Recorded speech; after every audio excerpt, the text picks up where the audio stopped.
Hello everybody, and welcome to the Grim Review. What am I reviewing? Well, everybody knows that I read one comic book so far. And today, guess what I got?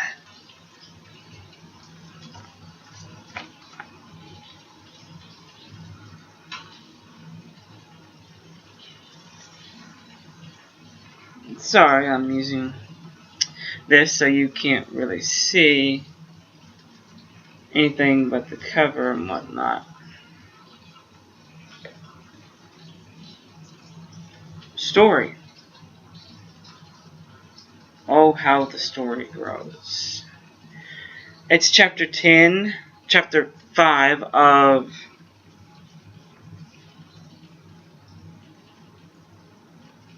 Greater Power. Opens up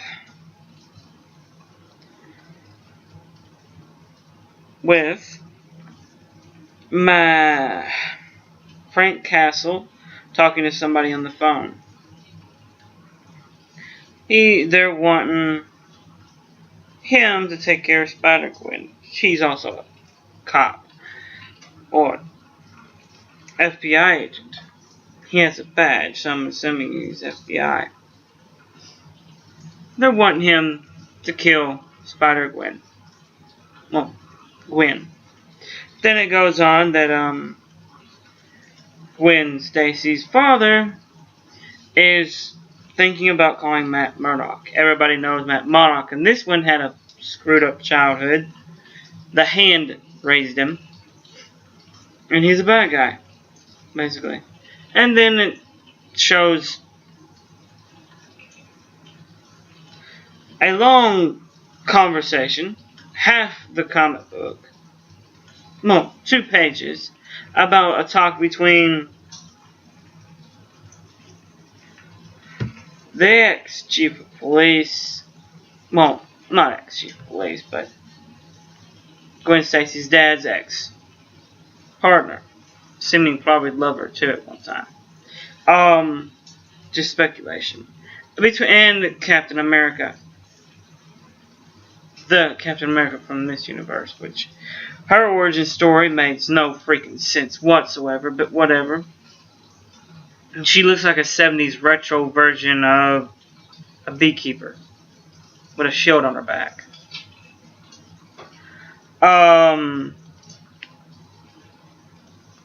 It's a lengthy conversation.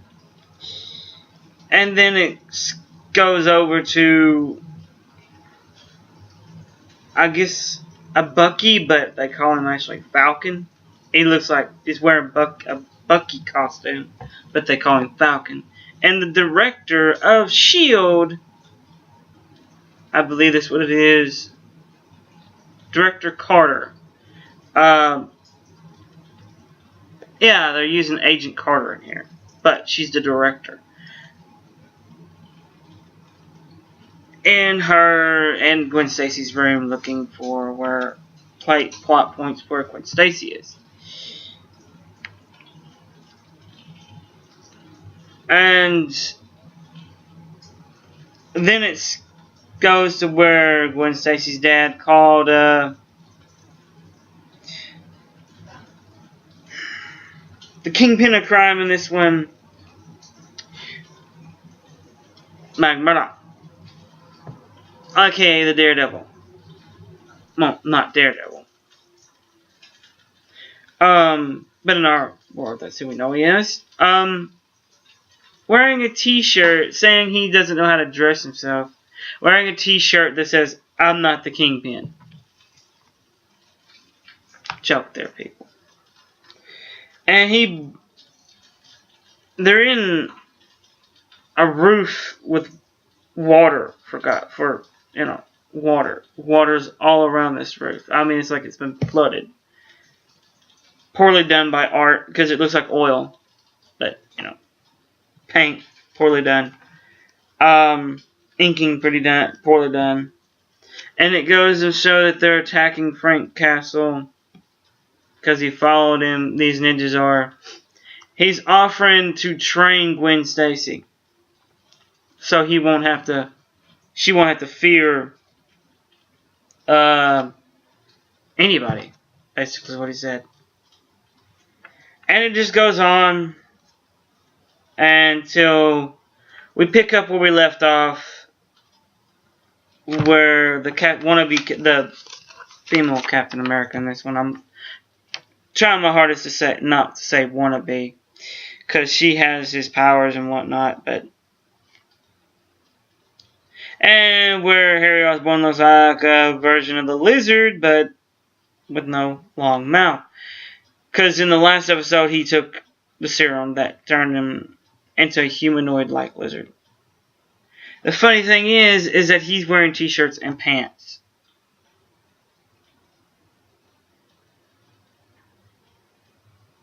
I'll show you why that's funny.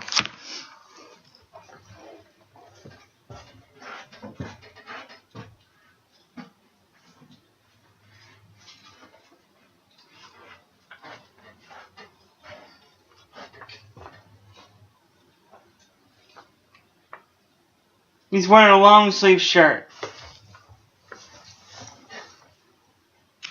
Okay. See the long sleeve shirt? Why I don't like this artist?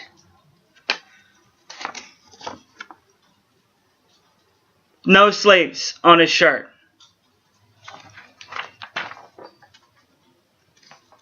None whatsoever. No sleeves whatsoever. Even you saw the close-up, right? Even more proof that this artist sucks. No sleeves.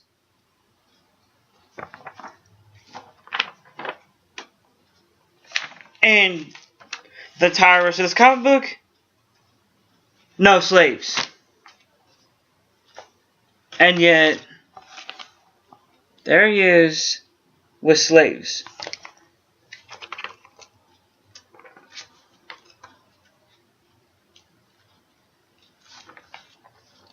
Now, this artist doesn't know what the he's doing, which he doesn't. Oh, that could have been an inker mistake. No. Not an inker mistake.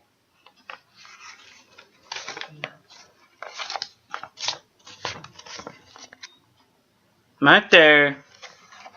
Plain as freaking day. Sleeves.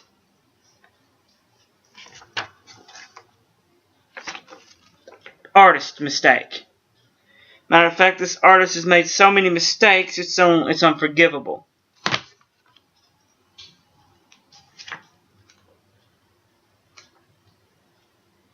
It's so pathetic that this guy can't even draw his own characters the way he had them. The only one he's getting right is Gwen. Basically because she's on every cover art. Here. And here.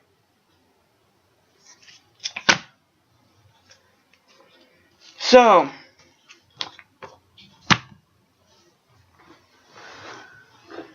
Getting back to what I was saying. Story. Lengthy, but they're trying to explain something. Understandable. But, inking and this one sucked. Horrible. Let me give credit where credit's due. Who the inker is.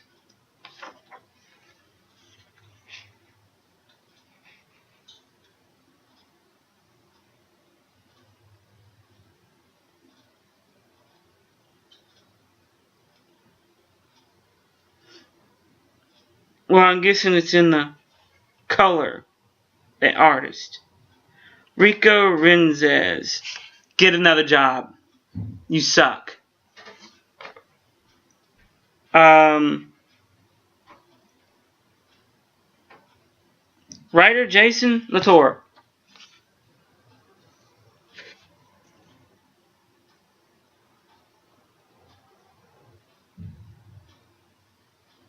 Latour. Good job. You're keeping consistent. You're keeping consistent with it. with the story. I give him props. He's been throughout this entire series since the first one.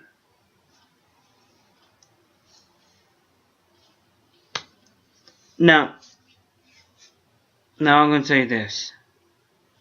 Story is starting to get a 5. It's starting to be a little lengthy and a little drawn out. Almost 5 issues of the same Green Goblin bullcrap. Of the same, I'm trying not to get killed bullcrap. Be done with it the next issue, please. Just bring it to a close. That's all I ask. Cover art is pathetic. Like I said, it looks like someone took watercolors and did it. And color artist Rico Renzez. Same thing for this. Get another job. You suck. Bad. It's getting worse. Very worse. It's to the point where it's awful. I mean, most of this color.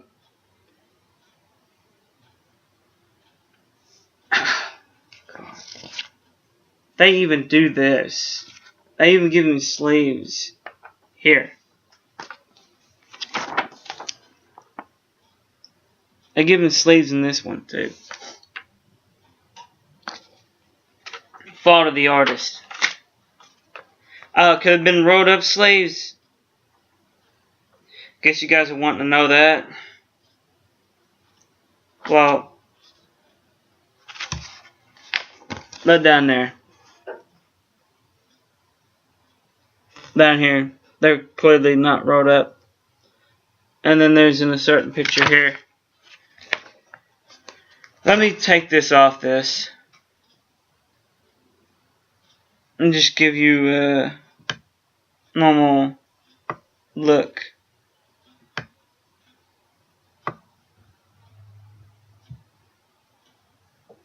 There we go. Well, there's confetti, so yay for confetti. There's snow. Okay, that works. I like snow. I don't mind snow on my face. But, like I said, in the front part, for some reason this is, I give them sleeves. See them?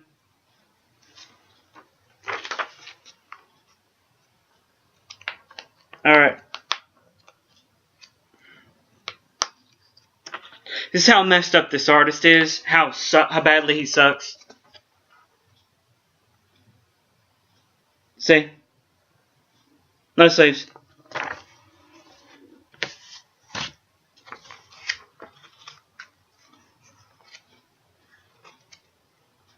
Oh yeah, more proof that he's really getting really sucky. He's not even caring about this comic book.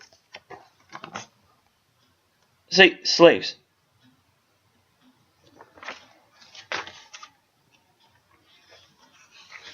How poor this comic book is, and art-wise. How bad and how stupid, not even cartoony. I can understand if it's cartoony. But this is just like, ink it. I know, yeah.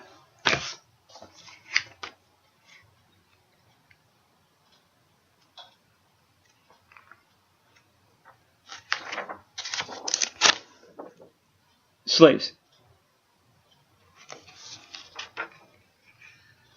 And you can see the lines. Clearly not a inker's mistake. It's fault of the artist. Oh, it's nitpicky. Next thing you know, they're gonna draw Gwen Stacy half freaking naked.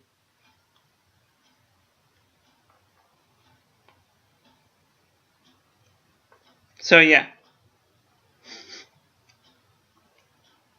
And oh yeah, you want even closer look? Absolutely no sleeves.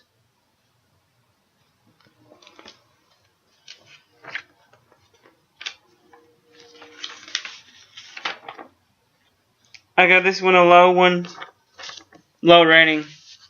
You know, it's not even a 5. It's not even a, you know. This art.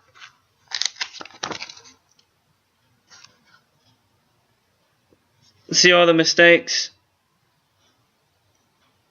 All of them. Every one of these mistakes. How badly the lines are done. How badly the ink is done. How badly the art period is done. There's the worst picture of them all. A 10-year-old could do better than this without any skill whatsoever.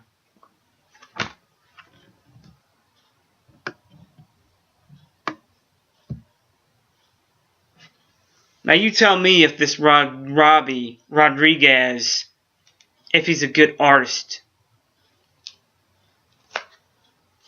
The book, just like the others, only thing that saves it is the character and the story. That's running a little long in the tooth. And just cut the story short. This has been pathetic. Marvel's never spent this much time on a freaking story. I blame the editor-in-chief for letting them do something so pathetically long and getting away with this bad, horribly bad done art.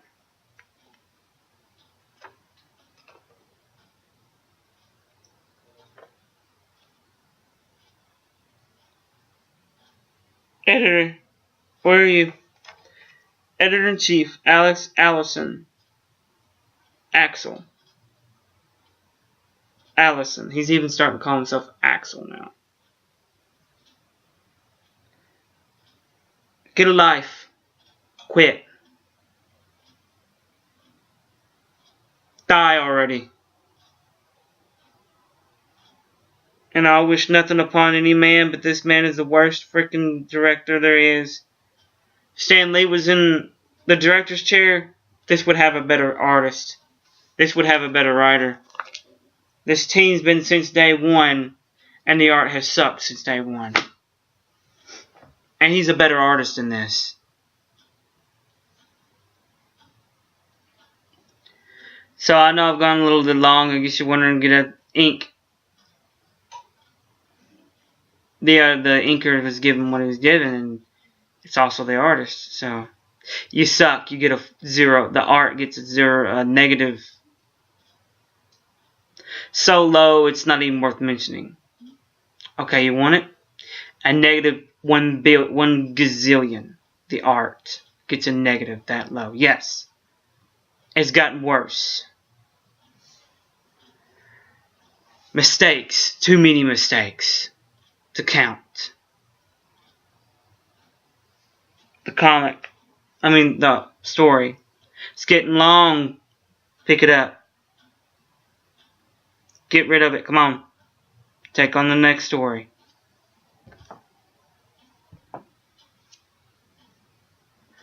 It's just like the freaking in dark and brightest day. It's starting to suck hard.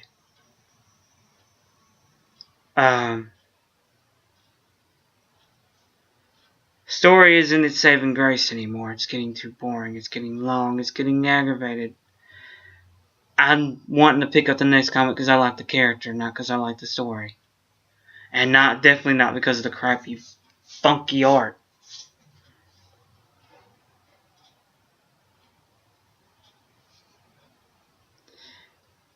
Overall, the book gets a -5.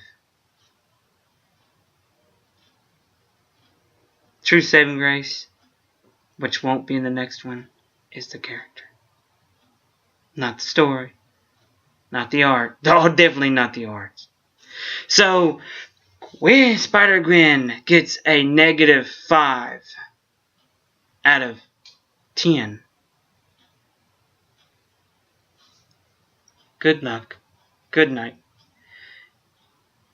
And Marvel, you're fired.